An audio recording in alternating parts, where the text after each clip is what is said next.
Hello అందరికీ welcome back to Lakshmi Srikanya YouTube channel. ఈరోజైతే ఎలాగైనా లాంగ్ వీడియో పోస్ట్ చేద్దామని చెప్పి నా డైలీ రొటీన్ అయితే వీడియో షూట్ చేశాను. ఇంకా వీడియోలోకి వెళ్ళిపోదాం. ఈరోజు టిఫిన్ అయితే ఉగ్గని అయితే చేశాను. ఉగ్గానికి అయితే ఇవి బొరుగులు అంటాము, బొరుగులు మరమరాలు అంటాము. ఇక్కడ హైదరాబాద్లో ఏమంటారో తెలీదు. ఇక్కడ హైదరాబాద్లో దొరికే మరమరాలు కూడా అంత బాగుండవు. అందుకే నేను మొన్న ఊరికి వెళ్ళాను కదా, అక్కడి నుంచి అయితే 2 ప్యాకెట్స్ తెచ్చుకున్నాను. చూసారు కదా ఎంత క్రంచీగా స్మాష్ అవుతున్నాయో. అలా ఉండాలి బొరుగులు, అప్పుడే ఉగ్గానికి చాలా బాగుంటుంది.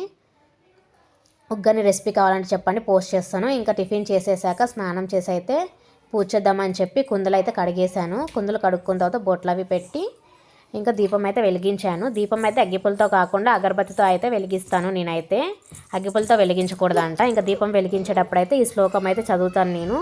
శుభం కరోతి కళ్యాణం ఆరోగ్యం ధన సంపద శత్రుబుద్ధి వినాశాయ దీపం జ్యోతి నమస్తుతే. ఈరోజు పూలు లేవు కాబట్టి దీపం వెలిగించిన తర్వాత అక్షింతలు అయితే వేశాను దీపం దగ్గర. ఇంకా పూజ అయిపోయిన తర్వాత ఇంకా అందరం కలిసి అయితే టిఫిన్ చేసాము. చూసారు కదా, పిల్లలు టిఫిన్ చేయడం కంటే ఇల్లంతా వేసేస్తారు, ఏది ఇచ్చినా కానీ అంతే కదా చిన్నపిల్లలు ఎవరింట్లో అయినా. ఇంకా నేను కూడా టిఫిన్ చేసేసాను. టిఫిన్ చేసేసాక ఇంకొంచెంసేపు అలా కూర్చొని లంచ్ కూడా ప్రిపేర్ చేసేసాను. వేడివేడిగా రైస్ వండేసి పొయ్యి పైన అయితే దోసకాయ కూర అయితే చేస్తున్నాను, టమాటా దోసకాయ. ఇంకా చిన్నపిల్లలు ఉంటే అలానే కదా, చిన్నపిల్లల దగ్గర పెట్టుకొని వంట చేయాలి. అస్సలు పని చేసేటప్పుడే మాట వినరు, ఎత్తుకో అని అంటారు.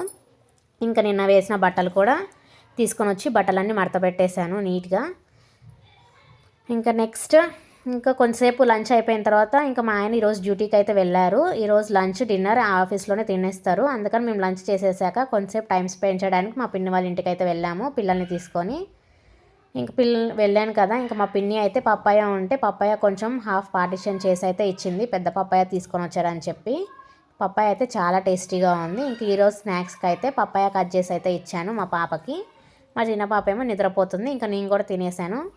ఇంక ఈవినింగ్ డిన్నర్ అయితే ఏం షూట్ చేయట్లేదు, ఎందుకంటే మధ్యాహ్నం చేసిన వంటనే మేమే కాబట్టి, నేను పిల్లలే కాబట్టి మధ్యాహ్నం చేసిన దోసకాయ కూరనే సరిపోతుంది. ఇంకా రైస్ వండితే అయిపోతుంది. ఇంకా నా వీడియో కానీ మీకు నచ్చినట్లయితే వీడియోని లైక్ చేయండి, షేర్ చేయండి అండ్ సబ్స్క్రైబ్ చేయడం మర్చిపోకండి. Bye bye. Thanks for watching.